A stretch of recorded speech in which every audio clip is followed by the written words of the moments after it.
Welcome back to another video. Thank you guys for watching my YouTube channel. If you've been watching, if you haven't been watching, that's good too, but we're gonna get you hooked on this content.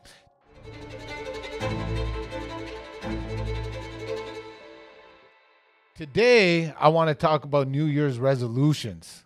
Okay. My New Year's resolutions has evolved over time, and I want you guys to kind of adapt some of the things that I've been using and the real key criteria why New Year's resolutions usually don't work. So watch this video so you guys can get that key criteria. Without further ado, here we go. One of my New Year's resolutions is to be comfy. Funny story, I didn't know we were doing 2 videos today, so this is my videographer's hoodie. If you guys know, I was going to crack a joke, but I won't. Okay, so let's get right into it. You guys, January 1st is coming along very quick now. And guess what? You're going to make a list of New Year's resolutions. And I can guarantee you, actually, it's a fact, 85 to 90% of New Year's resolutions end after 3 months, after 90 days. So let's make this year different. Let's make 2024 the year we actually do it. Now watch this. Here's your golden nugget for this whole video. Procrastination. Why is it that we wait until January 1st to start? Okay, I want you to really think about that. Because we are procrastinators. That's the truth. If you are struggling with your weight, if you're struggling with your food, if you're struggling to quit smoking or stop drinking, whatever your resolution is, we want to start later because doing it now is hard. The word tomorrow is it's a release. It's very relieving. I'll do it tomorrow. I'll study tomorrow. I'll put the garbage out tomorrow. It feels good. I understand that. So it's not a New Year resolution, really. It's really delaying what you're supposed to do to the future, which is called procrastination. So if you're sitting in November and you say, I'm going to start January 1st, well, that teaches you something. Actually, whatever you want to call successful people, hey, let's call them winners if you want. Probably don't win in everything in life, but we're talking about resolutions right now. Let's call them winners, for lack of a better word. Winners don't wait till January 1st. Losers do. Yes, that's the truth. Because, and that doesn't mean you're a loser per se. That means you lose.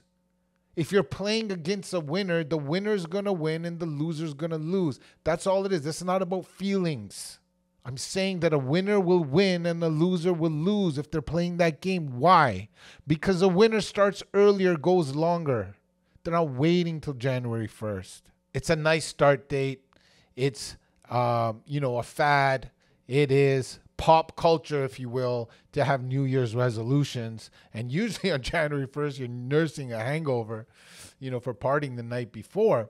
But let's go with it. Let's start January 1st, okay?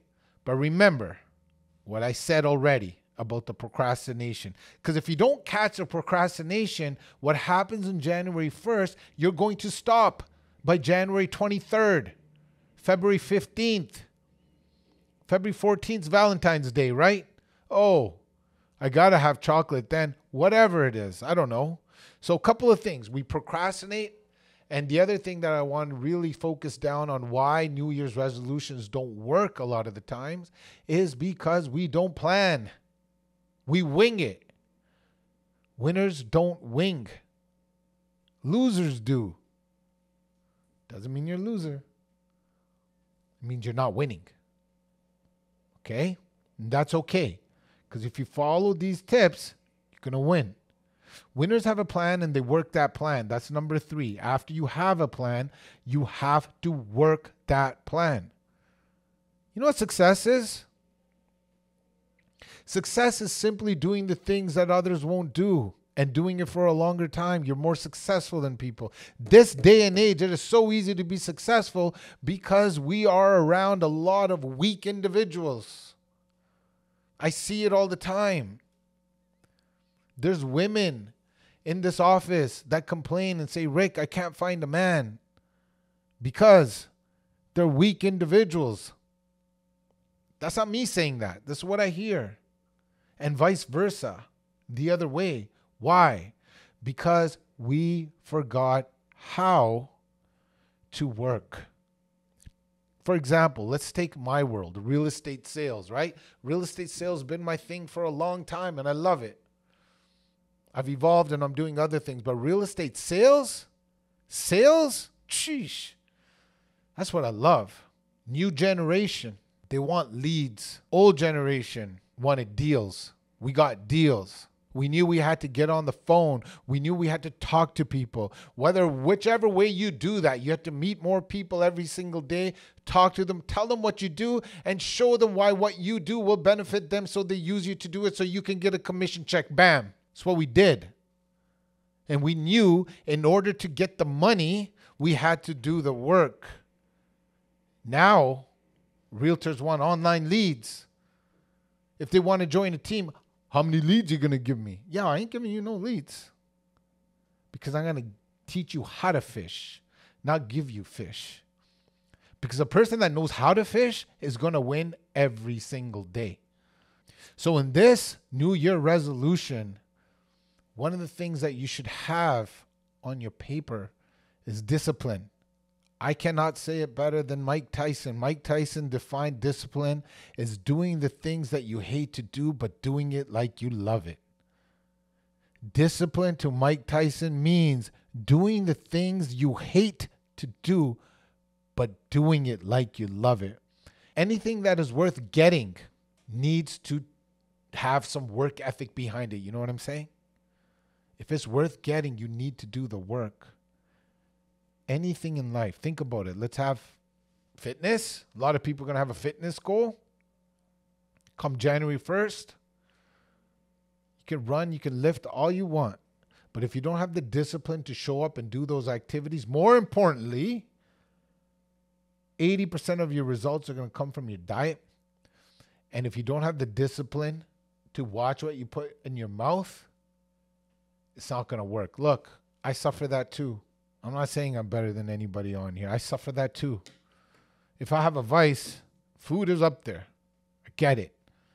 After a long day's work, hustling, you make some money, you go to a restaurant, you know, chilling with your kids, Dairy Queen, that conversation's coming up. I get it. I get it. Okay. And I'm not sitting here trying to give you fitness advice. I'm sitting here and trying to give you discipline advice. Get that discipline. It's the 80-20 rule, right? Do it 80% of the time. But back to the New Year's resolution.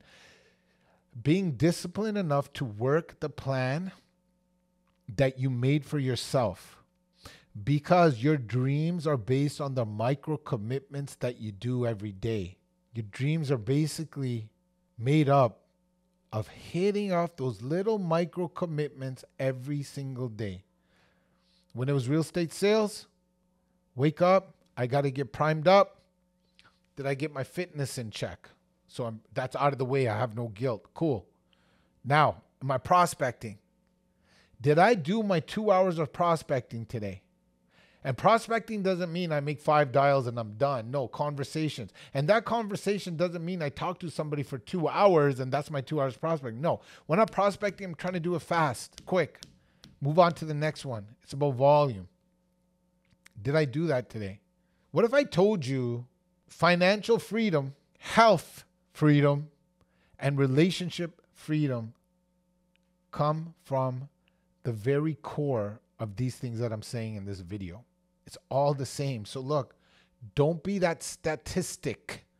Don't be that stat this year. When 90 days comes, most people won't even make it 90 days. That your New Year's resolution has failed. Don't do it this year. We talked about procrastination. If you're watching this before January 1st, do it now. But when January 1st hits, do it. I do believe in an empty slate. I get it. It's a start over period. I understand it. I like it too. Start fresh. Got it. But don't be that person. So if January 1st hits and you made that commitment, then just do it. Don't come February 1st say, hey, why don't I just wait till my birthday? Or why don't I wait till spring? Or why don't I wait till the next year January? Don't do that to yourself this time, because you know why? You're worth it. You are worth it. You deserve everything out of life. You deserve everything life has to give. The universe, source, God wants to pour down on you. They want to pour down on you. But you got to help yourself first. You got to show that you are willing to help yourself. Don't be that person that gives up on yourself this year. I am not going to give up on myself this year. I'm going to do it with you. It's hard. It's hard. And I'm empathetic to that word. I understand that it's hard. I'm not one of those people that say, yo, it's hard. You're a wuss. You can't do it. No, I get it. It is hard. But we came here for hard. You guys heard this before. Just a quick reminder. Our ancestors hunted for their food. They walked. They ran. They hunted. We do Uber Eats, man. Watch Netflix. That's what we do. In between that, we can do a little bit of hard. Can make the calls if you're in sales. Go to the appointments. If it's a fitness goal, watch what you eat. Hit the weights. Hit the cardio. Whatever you want to do. In relationships, be the man or the woman that somebody would be attracted to. If you can't help yourself, but you want a relationship, now what? That person has to be a babysitter? No. Nobody wants that. You want to be a high-value person because the high-value people are very attractive. And if you can find another high-value person, like I'm lucky enough to have in my life, yeah, life's not perfect, right? Yeah, in relationships, people get into little spats. That happens. But if you're a high-value person, you're always going to have a high-value person in your life because you're going to attract that, right? And even through little fights and spats, the difference is when a high-value person has a disagreement with their significant other, they walk away and they're like, okay, what did I do right? What did I do wrong? Right and wrong doesn't matter. When I'm saying right and wrong, it's like, how can I be better so that doesn't happen again, you know? You learn through growth. Whereas when you're not in that relationship, you're just blaming. That person is this, that person is that. Yeah, that's going to happen because feelings of the heart, I don't write a book on that. Get it. But what I'm saying is if you have that wherewithal and the plan and the discipline to take 100% responsibility for your actions, you will learn and you will grow. Okay? January 1st, y'all. New Year's resolution. Don't procrastinate. Do it now. Set a plan. Work that plan. Have discipline while you're doing that plan. And if you fail, don't self-sabotage. You will fail. When we play the game, we're going to have days we succeed and we're going to have days that we fail. You know what that's called? That's called the process. Winners win, yeah. But they also fail. And they win because they learn from the failures and they don't go down that rabbit hole of failure. They brush it off and they understand it's a process. So the next day they go for the win. You're not going to win every time. Anybody that's telling you that is lying. Look at all the great champions in the world. They had days when they lost. It's not about perfection. It's about doing the things that you're supposed to do. So this New Year's, let's do it together. Thank you guys for watching the video. We'll see you guys next time. Happy New Year's.